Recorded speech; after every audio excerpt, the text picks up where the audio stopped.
one of the characters was reminiscing about the people that he's with, knowing them in the prison. Carter knew that the one thing most prisoners didn't want to talk about was their crime. A few wore their sentence like a badge of honor. They were proud of their misdeed and wanted the world to know about it. But for the others, it was a closely guarded secret.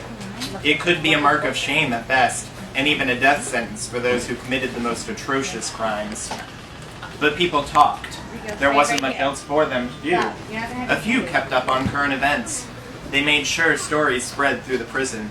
Certainly most of them were false, but just as certainly some were true, and even the lies were generally based in some truth. When people talked, Carter listened. There weren't many women in the prison, so Guff's arrival was a major topic that interested most of the prisoners. Rumors of how she came to be in the prison traveled from person to person, evolving like a disease. The one fact most of the stories agreed on was that she was a murderer, but rarely did two versions of the tale match in terms of who she had killed. Some said that the victim was her ex-husband who had left her when she became pregnant. Others that it was her husband's mistress. Still others said that she had killed both. Bates earned the nickname Tweaker on his first day in the prison. It was clear that he was suffering from withdrawal. He had certainly already gone through some rehab, and after a few weeks, his symptoms were almost entirely gone.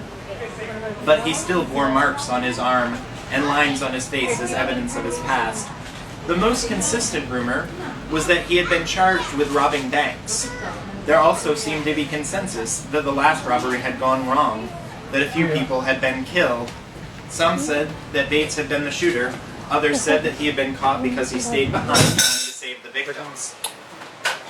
Like most prisoners, he wasn't willing to talk about his crime, but he did talk about being a student at UCLA. He bragged about his academic performance through his first 3 years, but got quiet when asked about his final year.